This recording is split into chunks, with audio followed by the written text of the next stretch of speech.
morning, and thank you for joining us. For many children and their parents, bedtime does not mean rest. From insomnia and night terrors to restless sleep and behavioral issues, sleep disorders in children are more common than many realize. To help us understand what's going on beneath the surface of these restless nights, we're joined in studio by Dr. Samson Guer, a leading pediatric neurologist. Good morning. Thank you. Good morning. Dr. Let's begin with some of the common sleep disorders that you've encountered and how they present. Well, there's a range of sleep disorders. Most commonly are on account of lifestyle issues that people don't get to bed at the time they should be. When they get to bed, they're on their phones or they have their distractions, and then they wake up early. So that's on account of lifestyle issues. We know that a lot of our children, particularly high school children, are made to go to sleep very late and wake up very early. So some of these are on account of the way things work in our lives, and it's a tragedy. Now, most commonly, those that you can't control include sleep-disordered breathing, where individuals are not able to maintain good sleep because they're not getting enough oxygen into their brain. We know that a number of people have insomnia. It could be primary or secondary, and that means they really keep in and out of sleep several times, and they don't quite get enough sleep. And then there are other not so common conditions like narcolepsy and restless leg syndromes. Mm-hmm. There's a variety of it, but in the first instance, you want to start by understanding what's normal. Yeah. And, I want us to concentrate on children this morning, Dr. Of course, with a holistic perspective when we talk about adults as well. But let's start with children. The sense that, a child should be able to sleep a certain number of hours per night. So what is normal and what is not normal? What is normal during the day? What is normal at night? Mm-hmm. So when you say that, then we first need to understand why you need the sleep in the first place. So if we're talking about children, by the time your child is 9 years, ideally they would have slept for about 3 years of their lives. And so it goes as such. And the idea about sleep is useful in emotional regulation, making sure that the part of your brain that is involved in emotional and behavioral systems are well settled and controlled. It's important for cognition and memory. Memory storage actually happens in sleep. It's important for your immunity. It's important for a number of physiological functions. So that actually then tells you what defines normal for these children. Now, newborns may sleep for up to 20 hours in a day. And then as the year progresses in their infancy, that stretches to about 14 to 17 hours. And subsequently, as they get into toddlerhood, you're seeing ranges of 12 to 14 hours until at about adolescence, where you accommodate 8 to 10 hours of sleep. Onwards towards adulthood, we talk about 7 to 9 hours of sleep being the adequate range. Mm-hmm. You had mentioned insomnia, and so when we talk about sleep disorders, people would imagine that, it's perhaps somebody's nocturnal, they're not sleeping well at night. Does lack of sleep fall under this category as well for children? Absolutely. And there are many reasons why children will not be sleeping properly. In the first instance is one that we instigate. We get our children up early for school. You see children on the road by as early as 4 or 5 a.m. And when they come back, again, homework, and they get to bed late, which means by the nature of that lifestyle, they are just not getting adequate sleep. Then there are other issues that are pretty common for children, like upper airway obstruction. And that can be on account of enlarged tonsils, obesity, and other conditions that just impair the way the air flows into your lungs. Yeah. Now, what that means is that during sleep, your muscle tone goes down, and that essentially means that your airways, whereas when you're awake, they're a bit more patent and hollow, in sleep, that tone goes and they sort of almost close. Right. If you've got obstruction, then it means at the height of sleep, you completely block. Yeah, and some home remedies, for instance, for people, for nannies, for new mothers, perhaps when you're dealing with a child who is not sleeping well, you would top of mind, get something over the counter, perhaps prescribed for them so that they can sleep better. What are some of the routine mistakes in homes that you've observed in terms of parents managing the sleep of their children, especially when it comes to restless sleep, a child not being able to sleep at the right time for the required amount of time? So most common, again, in this current part of our life is television and screen. Allowing children latitude to stretch their screen time up to midnight or past, and being very unpredictable in the times they go to bed, that's usually a big deal.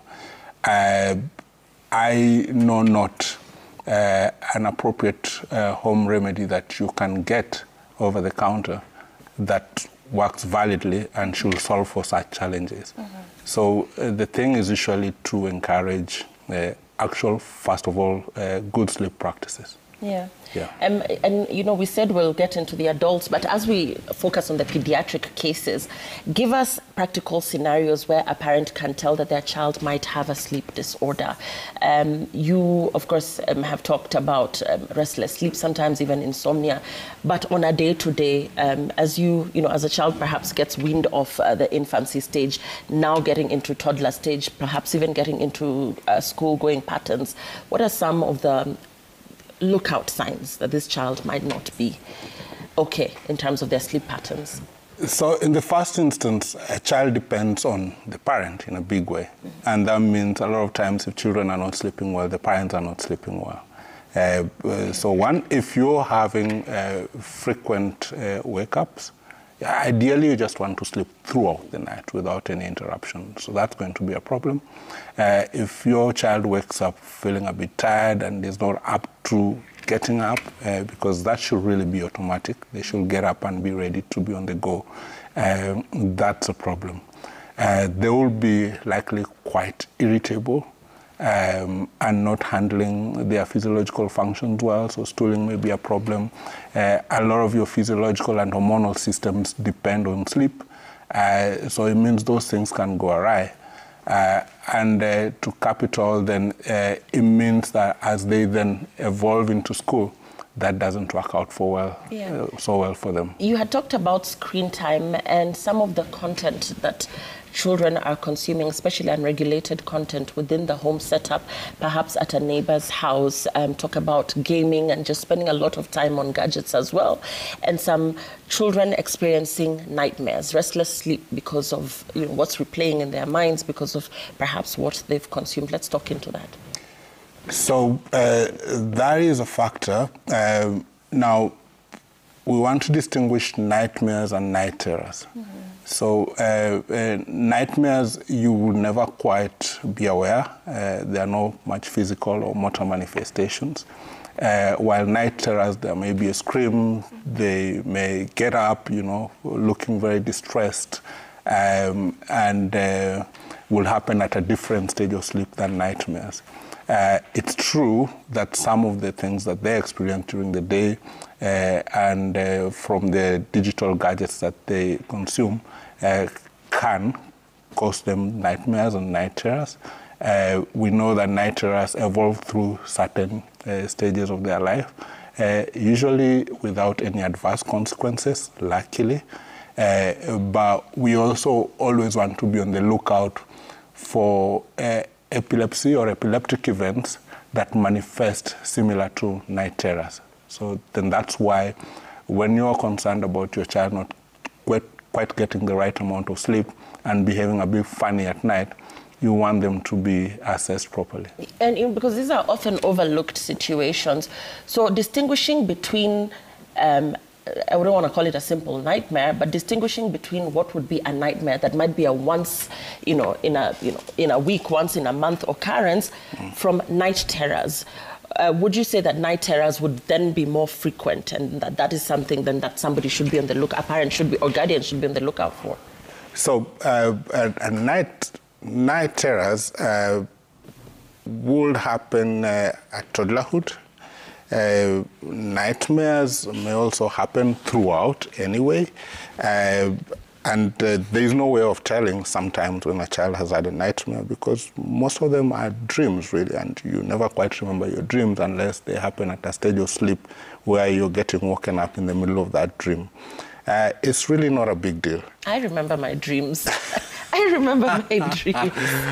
But you probably remember your dreams because, and maybe we need to talk about what's normal. Yeah. You probably remember your dreams because they have been interrupted. Right. Otherwise, that whatever happened in the midst of sleep may be a difficult one. Yes. All right.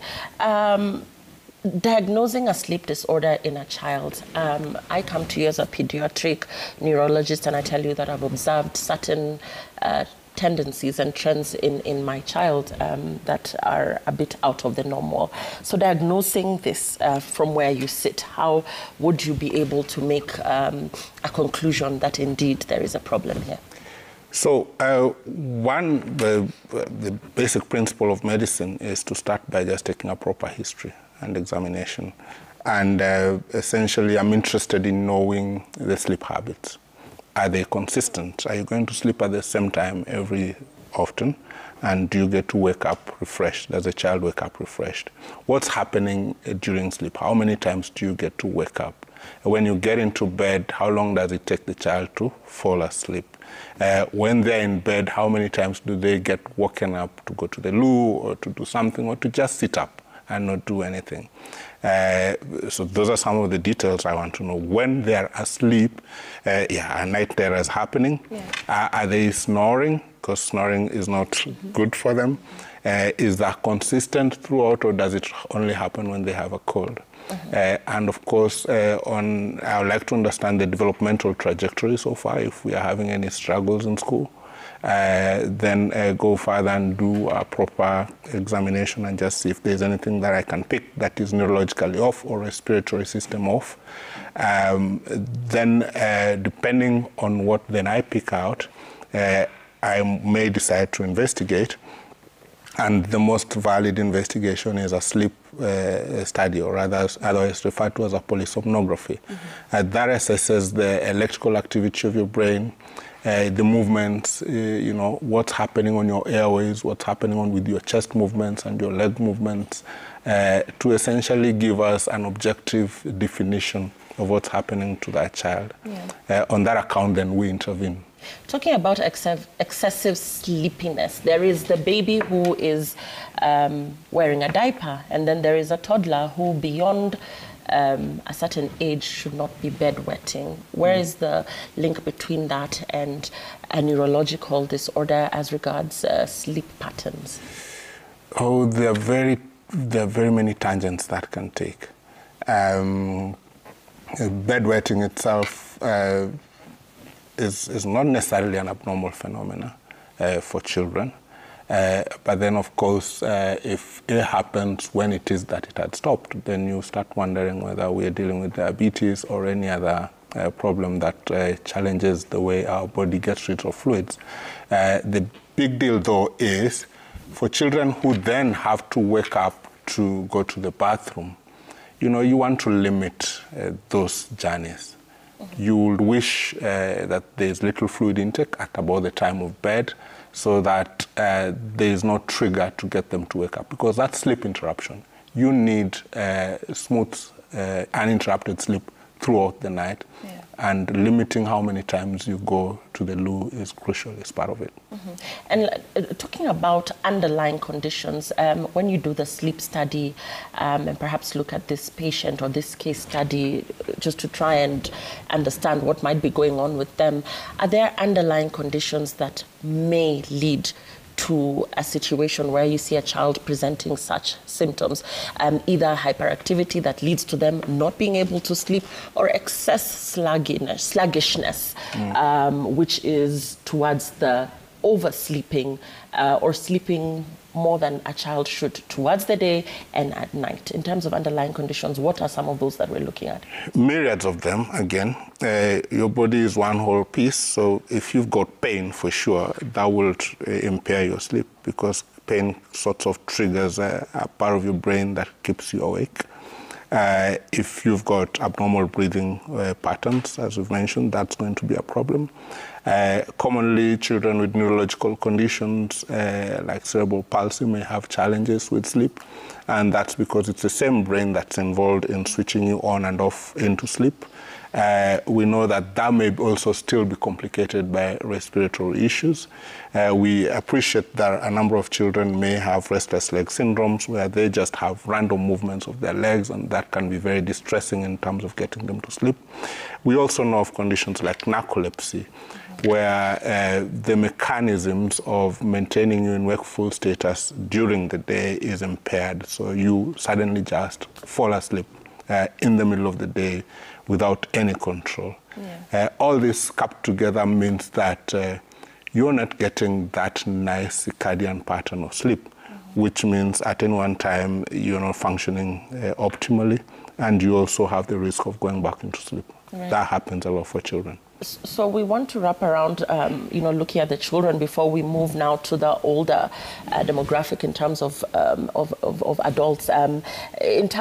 We talked about screen time and how that affects children, but in terms of physical activity, what role does that help in regulating some of the sleep disorders that have been presented to you as a pediatric neurologist? Screen time vis-a-vis playtime, and the challenge that lies within the modern family setup, where perhaps children, because of their apartment setups, perhaps because of busy parent schedules, are not getting enough interaction with play. The modern setup sometimes finding children in spaces where playgrounds are not a luxury. They can grow up enjoying similarly to what perhaps some of us did. Yep. Yeah. You're right. Physical activities is a really crucial component of good, healthy sleep patterns and general health in general. Prolonged exposure to the screen then impairs how that works for you. We would usually discourage children from being on the screen during school days. If that has to happen, no more than an hour. And during the weekends, no more than 2-3 hours of screen time. And we also encourage them that they should have some outdoor activities. That should be very deliberate, almost like a prescription. And that's crucial in essentially enhancing your physiological functions to help you cycle in and out of sleep. And it matters when it is that you're playing or engaged in that. You don't want to do that very near your sleep time. You want by about 6-7, your child should already be a bit settled from lots of physical activity. Yeah. If the sleep disorders in children are not checked or corrected early, how does this affect the overall well-being of the child in terms of their learning, their moods, and indeed their development? Oh, absolutely. It has very adverse consequences. We know very clearly that sleep is important for memory consolidation. And when you impair a child's sleep, then you're impairing that process completely. And that means that as far as cognitive and academic performance is concerned, that is greatly and significantly impaired. We know that you've got poor sleep, your immunity just takes a dip. These are children then who will present frequently with every little trigger with an infection. Yeah. So that impairs that in a big way. Sleep critical in emotional regulation. So you're right, the kids will be jumpy, anxious, irritable, and those are big deals for these children. Yeah, and of course, just out of a practical example, as we go now into the adults and the sleep disorders, we've seen, and you mentioned this, Daktari, we've seen children being picked up by school buses as early as 5 a.m., little children, perhaps 6, 7 years old. The same children on the school buses, when it's time to go home, perhaps will do rounds and rounds before they're eventually dropped home. So the trend, this trend, and for each their own, I understand that in some situations this is a necessity for some parents or guardians who do not really have another way out. But let's peek into this, and this being a catalyst for sleep disorders, or, being healthy, if in your opinion it is healthy. What is your view around the early wake-up calls for children as young as 6 and 7 that we've observed within the school-going term in the country? Very, very unhealthy. Very unhealthy, and absolutely sad. And that's because you get these children missing out on normal physiological functions that would be accommodated by a good sleep pattern. So anchored on that, and with all the issues that we've talked about, then other things also go off. They don't get normal bowel functions. They really don't get normal respiratory cycling of functioning. And so respiratory, because just because, in sleep you get that deep, good respiratory lung function. Right. And what happens in early morning is that then you expose them early before you cycle through the circadian rhythm to get your normal respiratory cycles. That's an issue. Yeah. But more so it's got to do with the gut issues and hormonal issues. All right, thanks for that. Let's now move to the adults. Sleep disorders, which we had started with, and you had talked about the common ones in adults, that significantly impact daytime functioning. You had talked about insomnia, sleep apnea, restless legs. We had talked about some of these. So let's talk about some of the most common ones in adults that have presented themselves before you, in terms of people that you've observed, and what is most commonly being seen in this very busy society, perhaps with, young career outgoing adults, people getting into adulthood, whether it's people that are in early campus stage. Let's talk about adults and the situations that you have observed in adults. So adults, again, have lots of lifestyle challenges. The demands of hustling, if I can say that, require that then you're up out of bed so early and you're back pretty late. Yeah. And the problem is that you get back home and you're still on the screen, really giving yourself little time to sleep. That's a recipe for stress. If you're struggling with that hustling process and not getting enough money, or there are challenges you're facing, then the thoughts around it and the depression may also impair how you sleep. And again, that goes to how you expose the part of your brain called the reticular system in respect to keeping on triggering your cortex, the part that is about your arousal and wakefulness. Yeah. And that's a big deal. So lots of insomnia are on that account. You've got primary insomnia just because physiologically, by the way you've been made, you've got challenges with the way you entrain into and out of sleep. That's going to be a problem. But the biggest of, or the most common presentation are things that are within our control. Right.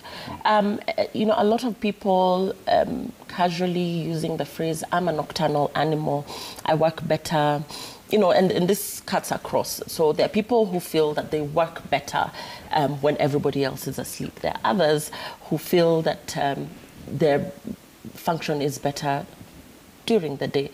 So, would you describe that as unhealthy? Because perhaps somebody has had their full 7 hours during the day.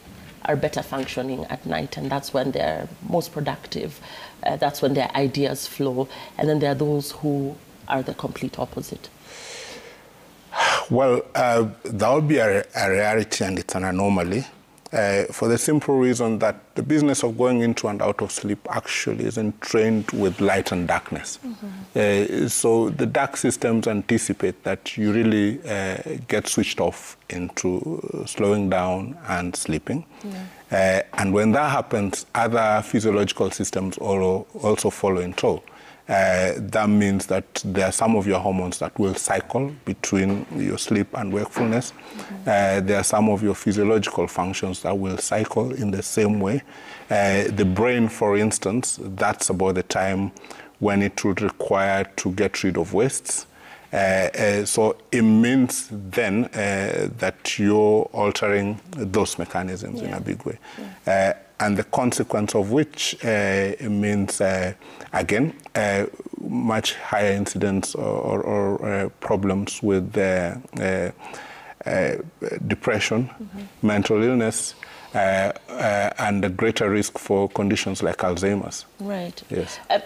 So we talked about mental health conditions, depression, anxiety, that's significantly impacting sleep patterns. Let's talk about some of the medical conditions that perhaps might lead an adult the sleep disorder way. Again, fairly common is sleep disordered breathing on account of upper airway obstruction. That cycling on and off, it means at one point you get complete obstruction of your airway, depressed supply of oxygen, increased carbon dioxide in your brain, and the brain keeps on waking you up to breathe. And so you have a very disordered sleep pattern, not complete, and you're exhausted in the morning. That's fairly common. It's on account of upper air obstruction, on account of obesity and other related issues. Talking about obesity, lifestyle factors that may contribute to sleep problems, some of the day-to-day habits that perhaps we engage in as adults that may be impacting our sleep significantly. So, alcohol intake.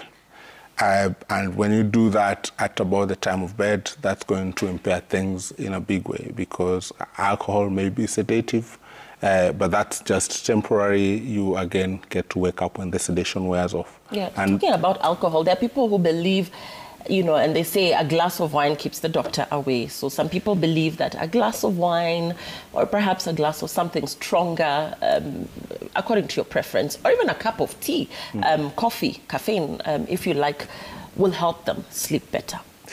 Yeah, that's not the right way of triggering sleep. And the mechanisms by which alcohol and other drugs get you to switch off is not really getting you into sleep. They are really just sedating you. And when they wear out, then you now have to deal with the disrupted sleep mechanisms. Absolutely, things in moderation are healthy. There are varied studies on the benefits of moderate intake of alcohol. But that said, you also advised not to take alcohol later in the evening. Not to take coffee, considering the half-life of coffee, for instance. Ideally, you should take your last coffee about 9 to 10 hours from when you intend to go to sleep. So all those things may interrupt. It depends on also what else you're doing. So we're talking about lifestyle, and you know, going to the gym quite late gets your system up and about, and you really getting into sleep can be a bit of a challenge. Or going to the gym, physical activity later in the day towards bedtime. Yeah, you know, getting into the screen and on your phone throughout, that blue light is a consistent pulse to your reticular system, and that also keeps you awake more than usual. And the dopamine-related issues makes it, or rather means that then you get addicted to that way of doing things. Right, and closely linked to that is diet. When we talk about diet, I'm talking about lifestyle and some of the dietary habits that may lead us this way. Let's talk into diet and the correlation between a normal, healthy sleeping pattern. Again, in respect to diet, you want to avoid a heavy meal in the evening. And if you're able to, you want to take dinner, maybe 6, 7, light, just because the physiological demands are such that if you take a heavy one, then you're going to interrupt the processes that are useful in getting you into cycling into sleep. So that's crucial.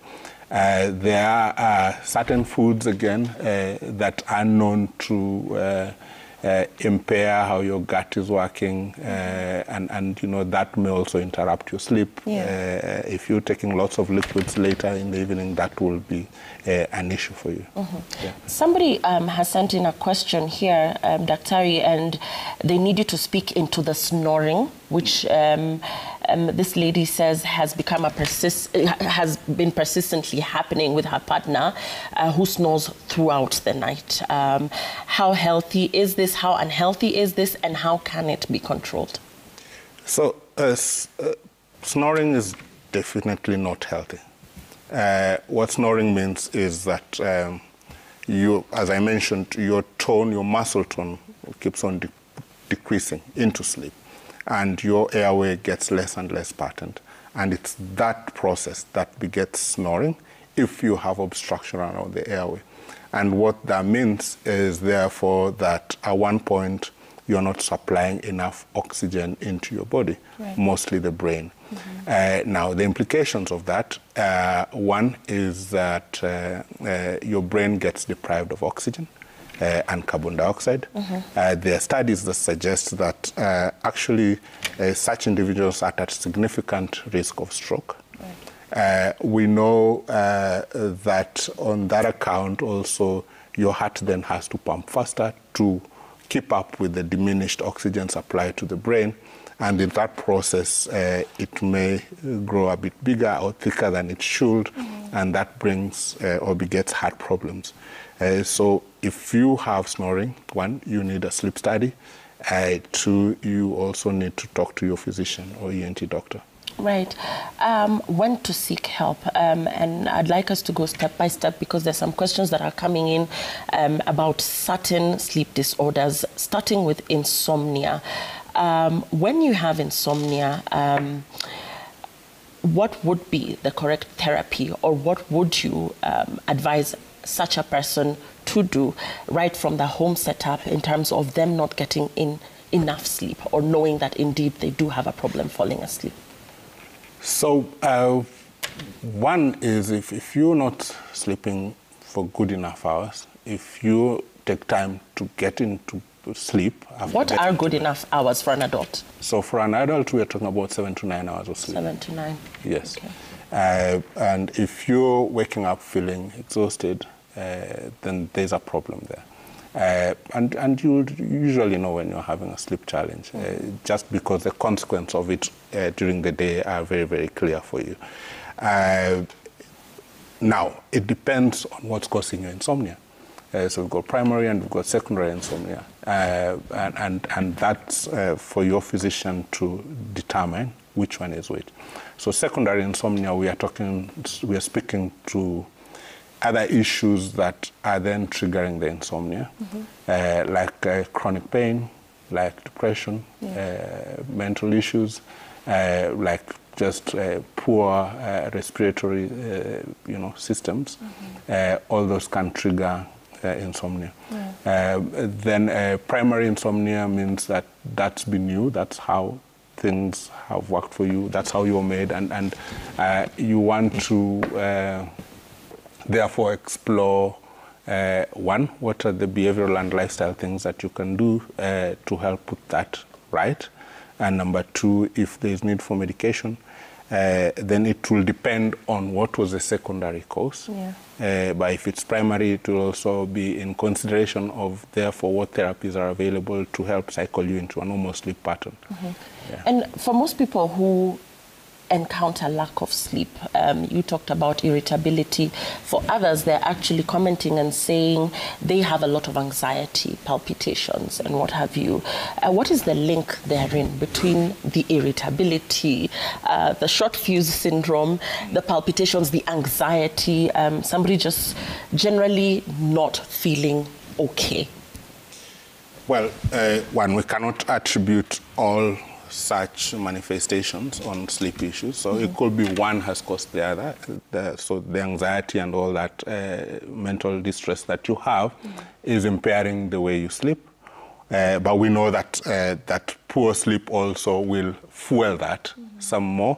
And also will trigger the opportunity for more anxious situations, for greater depression. So it's a cycle of sorts.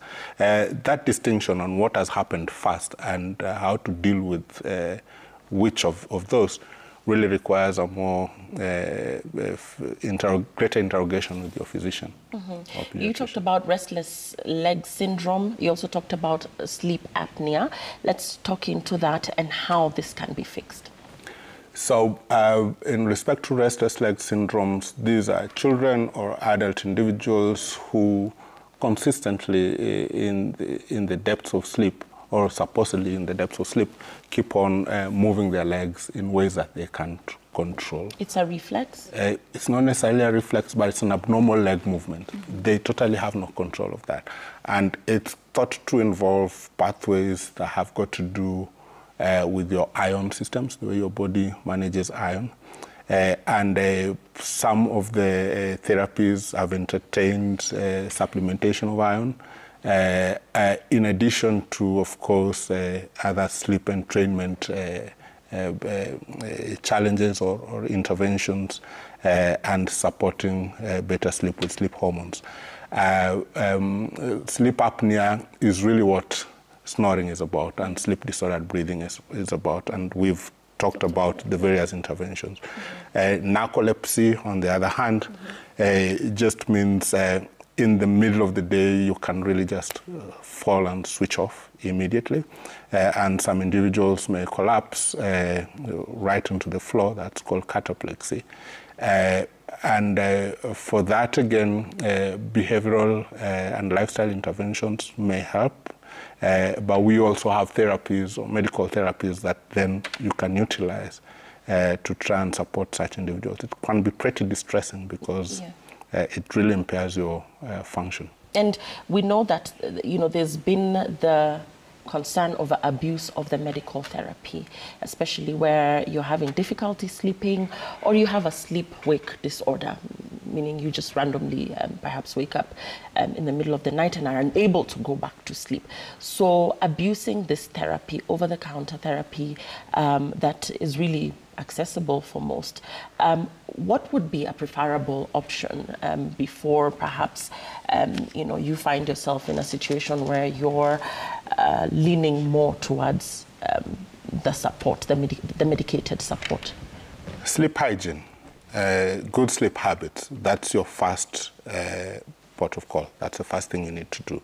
And that means defining when you're going to bed, and that needs to be regular, whether it's a weekend or a weekday, and making sure that then you secure the right amount of sleep duration.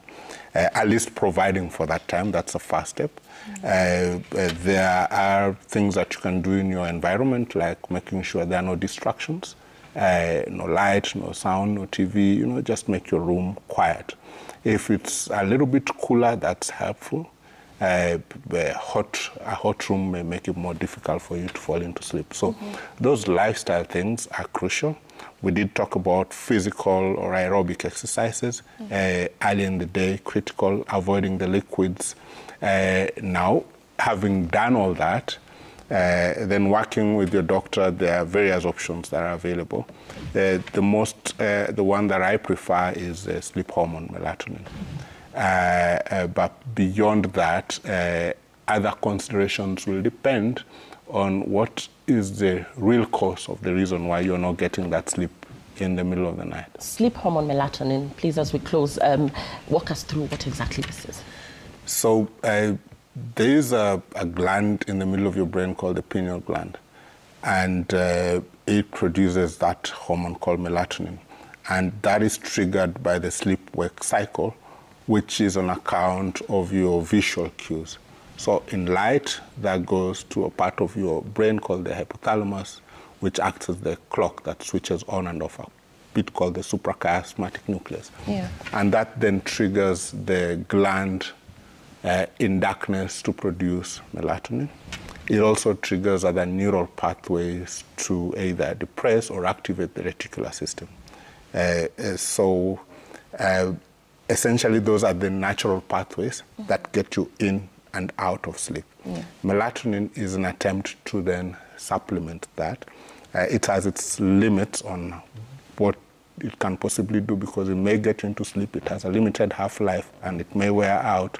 So again, you always want to think about why in the first place are you having this problem, and have you addressed the lifestyle issues that are associated with your challenges.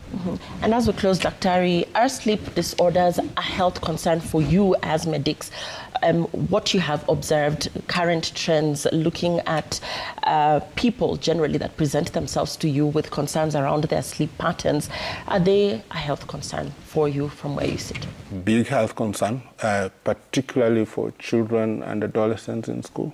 The demands of teachers and parents are that, you go to sleep late, you wake up early. We know that sleep deprivation has been used for torture. So we're literally torturing these children and individuals, and you're not doing them any favors in terms of academic performance, because then you're impairing their ability for cognition, for memory consolidation, and you're putting them at risk of mental illness, of depression, of heart diseases, of Alzheimer's, of poor immunity, and that's going to catch up with them later. Yeah, and how can schools be better supported, school administration, and even right from the home setup, really, in terms of ensuring that these children have an all-rounded, healthy upbringing, healthy lifestyle as regards their sleep, their school performance. When we talk about school being a serious concern in terms of the workload, the timings, in terms of children reporting to school, how can school administrations, schools be better supported to understand the need for children to sleep well? So I would think it starts with the parents, because then the parents bear the pressure on the schools for academic results. And then the schools have the impression, together with the parents, that the less the child sleeps, the better for them in terms of academic performance. And we need to actually put it into law, and I suspect it's actually a part of the Educational Act, that this is the prescribed duration of sleep for children and adolescents and people who are young adults. And we also need to make space for physical activity. That is an absolute necessity, and providing it at the right time. For adults as well, Daktari, hectic work schedules. We're talking about screen time being a reality in terms of it being a catalyst for sleep disorders. However, how many of us can actually, including you, because of emergencies, how many of us can afford to have our phones off throughout the night? And so in terms of the employer supporting, the workforce, people having hectic work schedules, deadlines, and people actually feeling that they cannot afford the luxury to stay away from their laptops, to stay away from their phones, because a lot of deadlines, a lot of work pressure going on in the office as well. So for adults, what would you like to speak to them as regards their sleeping patterns and really having a healthy balance in terms of balancing work, life, sleep patterns? That productivity that you're chasing by missing out on sleep actually gets impaired with poor sleep. So you're doing yourself no favors. You just need to protect your sleep time. And consistently, we know that people perform better when they've had adequate sleep. We also know that there's less risk on your roads, less risk in hospitals, less risk even in the studio if you have colleagues and people who have actually had good enough sleep. If you are finding yourself consistently having to do stuff at night, maybe it means you need another person to do that task, as in that needs to be a shared task. But absolutely, you need to protect that sleep time. Okay, we're getting your winding thoughts, Dr. Gwer. Dr. Gwer is a leading pediatric neurologist. In terms of sleep disorders, let's get your winding thoughts on this issue. We've talked about children, we've talked about adults, but also how can people find you, and what really is your area of expertise in terms of, you talked about studying sleep patterns, you know, in your patients or people who come to you. But as we close, let people know how they can find you, as well as, of course, your winding remarks on this topic. So I consult at Ubuntu Neurology at 5th Ngong Avenue, Suits, and at Gertrude's Children's Hospital, but I also teach at Kenyatta University. We offer sleep studies and also diagnosis of various sleep conditions, both for children and adults, and we liaise with many doctors and physicians in ensuring that we get proper diagnosis and support you. We're also very keen on distinguishing what is a real sleep issue and what is a medical condition separate from sleep issue that needs to be dealt with, like epilepsies and ENT challenges. So that's our forte. I really just want Kenyans to appreciate the need for good, healthy sleep patterns. Yeah, and I cannot close without asking you this question. Menopausal women are talking about the hot flashes, the very disturbed sleep. Would this fall under a sleep disorder? It would. You're basically talking about secondary insomnia, and hormonal disruptions can impair that. Taking into account that there are various hormonal patterns that you expect with the sleep cycle, it gets better. And if you are having challenges that are consistent, you really need to talk to your gynecologist and doctor in that respect. We also appreciate that going into those years, you then also start having mental challenges sometimes, depression, loss of a job, and all those things need to be handled. Okay, we've been talking to Dr. Samson Gwer. He's a leading pediatric neurologist. We're talking about, you know, children and parents as well, and bedtime not necessarily meaning rest, talking into sleep disorders, and talking about how to manage that. We thank you so much for your time this morning. Thank you very much. Have a lovely day. My name is Lillian Muli. We'll see you later.